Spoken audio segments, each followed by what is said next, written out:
Okay, great. Thank you so much for joining. Can you please introduce yourself? So currently, I am having a 6.5 years with in ITSM field. Like I am a major incident manager and a change manager in my current company with emphasis, and I am responsible for handling major incident life cycle process, where my duty is to handle high priority tickets P1 P2 critical incident tickets, where we have a dedicated team for responding to this incidents, and we have a dedicated check where we have dedicated chat where these incidents get reported.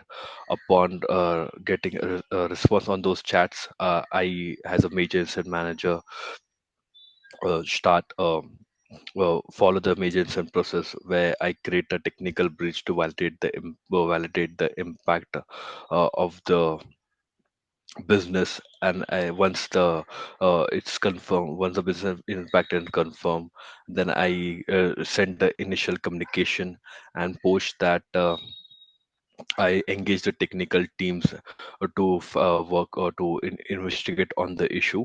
And on hourly basis, I send updates based on upon the updates received from the technical teams. I send hourly updates to the stakeholders and the leadership.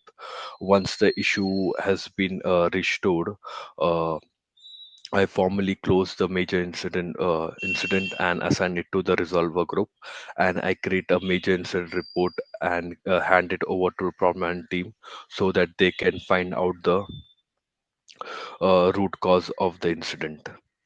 Okay, great. So let me give you one situation. How do you manage a situation where two high priority RFCs are scheduled to go live at the same time, but target the same CL? So in this situation, when I'll connect, I'll see the priority of the incident first, and then I'll respond accordingly.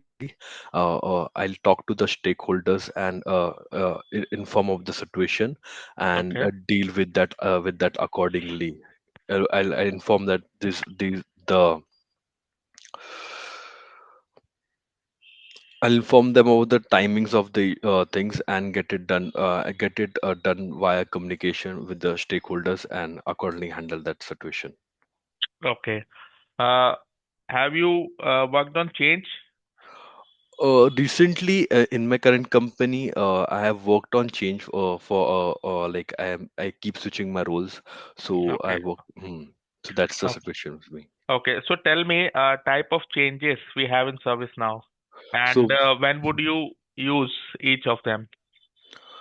So we have four types of changes. One we have is the normal change, that requires a CAP meeting. We have to follow a proper change management process over there, Okay. where there we have 14 days of lead time for the change to be proposed. It goes under a proper CAP meeting where we need approval from the application owner, the leadership and the technical teams are involved in that cab meeting. Post the approval from the cab meeting, then the time the time that has been decided to implement the change, so that the implementer can perform that change, and post that it get validated by the concerned team. Okay. And second change we have is the emergency retrospective change, Hmm. where it is mostly done on a major incident, to get the issue restored, via workaround or permanent fix. So we in that case, we need a verbal approval from the application owner or the leadership. And the third is the standard change, where the change is we have a pre-approved changes, so it doesn't require the cab meeting. Okay. And we have emergency change. Also for this change, it we have 2 days of working days to get this approved. Okay, great. Okay, so suppose there is a incident bridge call going on. It means I mean a major incident bridge call. Okay, and three parties are there on that call: a resolver group, your stakeholder, as well as you as Hmm. a incident manager. Hmm. So during that call, the resolver group or resolver team provides no ETA for that work.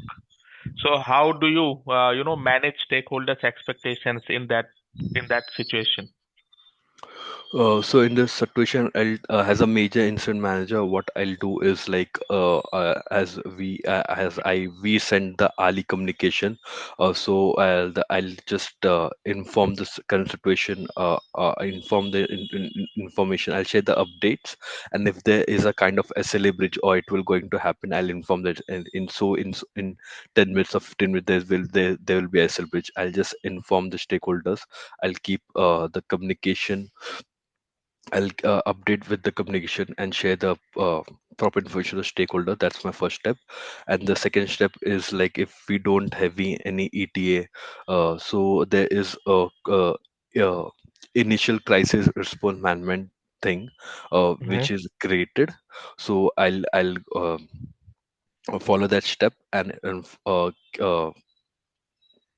inform the stakeholder of the situation. Okay.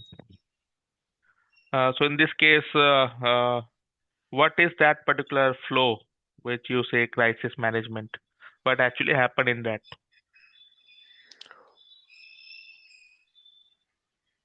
So, I'm not aware of that flow. Okay, but Uh, what ideally should it has or it have? so ideally, it has the information like of the about the update, and it properly pass on the information to the leadership and the stakeholders, and make aware of the current situation. So that in this cases we can get a higher level of higher level of help or from the technical teams where we have top leaders of architectures in a team in terms of networking team, or the vendors who are just on a P3 level. They can't help, so we can get the help from the high support, like high tech, just I said, the architecture team who are top professional, who have high experience. They are involved on this major incident and take hold of the major incident and get the issue or the incident resolved at the earliest. Okay, so apart from that, ideally, if there is no ETA, you should escalate to the resolver group's leadership as well, because in this critical situation, stakeholder is already furious, and they want some transparent and immediate steps. So this can also be, included in that. Okay, do you know what is CAB? Cab is a change advisory board, so where we discuss high priority changes which was supposed to be taking place as decided. So do you So have encountered any situation where you had a CAB meeting and in that the change was denied? so I had one situation where one change was denied because of the because of the leadership didn't approve, because the rollback change was they were not happy with the backup plan which the technical team had.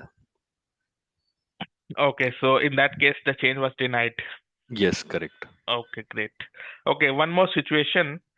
Suppose an emergency change was pushed into production, okay, and unfortunately that got failed, and then you did rollback, and rollback also failed. So in this situation, what is your immediate next step? So over here, my next step would be immediately assessing the current impact and making making technical teams aware of that about that fail, and I'll create a major incident to restore fix this issue. Okay, anything else? Any communication or anything? So, and I'll be sending the communication and informing about the stakeholders and application owners about it. Okay, great. Okay, what is the purpose of PIR, post-implementation review, and who should be the part of that review? So PIR is basically a post-incident review where once the incident has gets resolved, so the technical teams, the major incident team, the problem management teams are the members who get involved in that PIR and get it. And find out the root cause of that issue and prevent the incident and prevent the incident of recurring happening it again, making sure that whatever the lessons they have learned, they implement it and make the process strong. Yeah, just relax, okay? No need to hurry, okay? You take your time in any interview as well. Take your time, okay? Do not do not get in so much of hurry. Take your Mhm. time, get your stuff, understand the question properly, and then respond. Okay, this is Correct. the key here. Mhm. Okay, great. So, being a change manager, you are noticing that emergency changes are spiked over last 2 months. So, it's a kind of trend which you are seeing on your current reports. From last 2 months, emergency changes are on spike.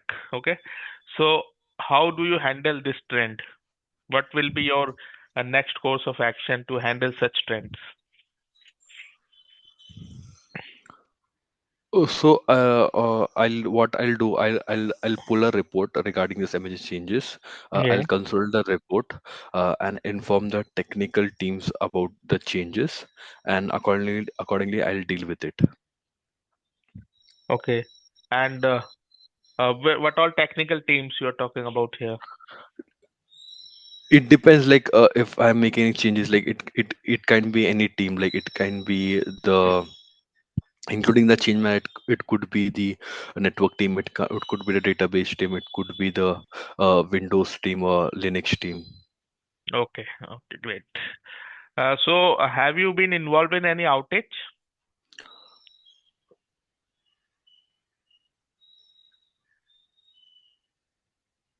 In outage, you mean handling a major incident with which has a significant Yes. Yes. outage? Yes. Yes. Yes. Yes, Because of definitely. one Mhm. P1, there is an outage. So, was you being part of that? Yes, I was a So, part of that. can you tell me what was the outage and how much impact it has? So I was a part of an outage where we had a critical server where multiple application were hosted on that, and it went down, and it resulted into a big outage where users from multiple teams reported that they are unable to access internal tools, emails, and storage.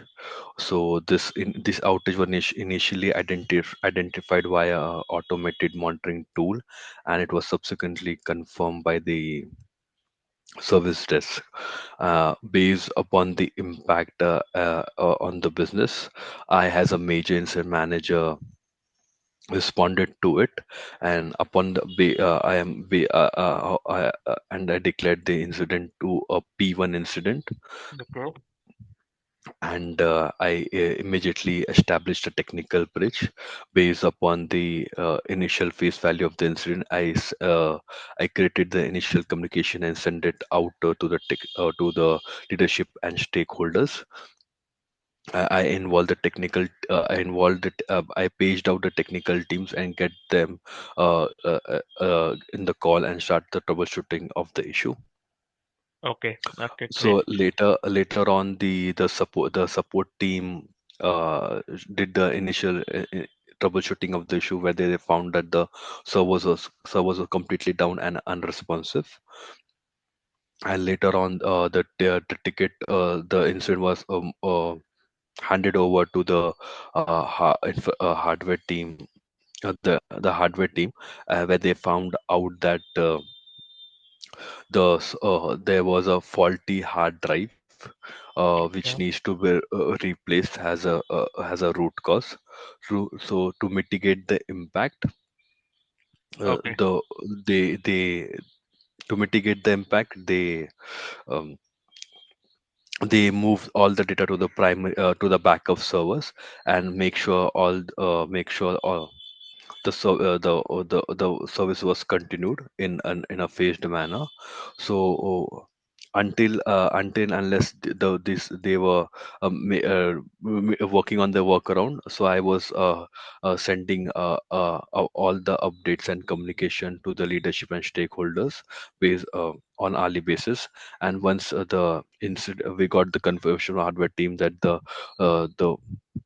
workaround has been successfully implemented and the hardware has been replaced by the hardware team by the team. So I, as a major incident manager, closed the incident and created a retrospective emergency change to restore to track the restoral steps and assigned the incident to the resolver group and send out the final communication to the technical teams and the stakeholders and the leadership and Okay. the end users were impacted. Okay. And I created the I worked I created the my major incident reported and created a problem ticket and handed over to the problem team to further work on the root cause of the issue. Okay. Great. So I see you have ITIL V4. Can Certified team. you, yeah, can you tell me the difference between service transition and service operation?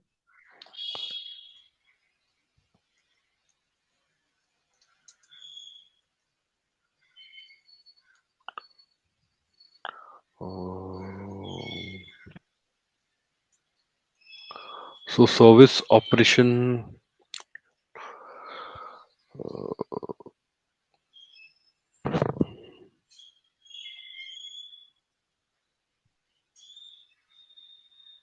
Okay. No problem. Uh, just to clarify here, service operations is like managing the services in live environment. Okay, like it's already deployed, everything is there, and you are on daily basis managing all these ITL processes. This is service operation. Whereas Mhm. moving it from dev to live, okay, dev to QA, then QA to live, it's kind of service transition. So all these things, this is a basic difference. Rest you can find more. Okay. Okay,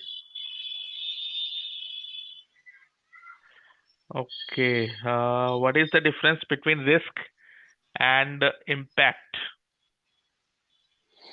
So the difference between impact and risk, first we go for impact. Impact is basically where something is broken, and we need to find out and what is the scale or what is the depth of that impact, and how it has impacted on larger base on the larger side or the larger volume. Okay.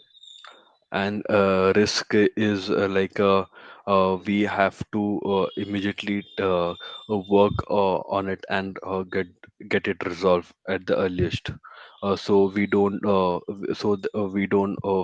face any client escalation or any loss to the business. Okay. Okay. So one last question.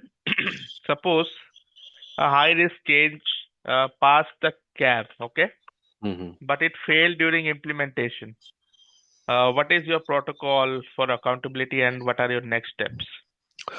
So in this situation, as a change manager, I'll be immediately informing the major incident team to create the ticket to run the bridge and get the technical team on the call, inform them of the situation, and send out the communication accordingly. And with the help of the technical teams, I'll roll back the change and get this issue fixed.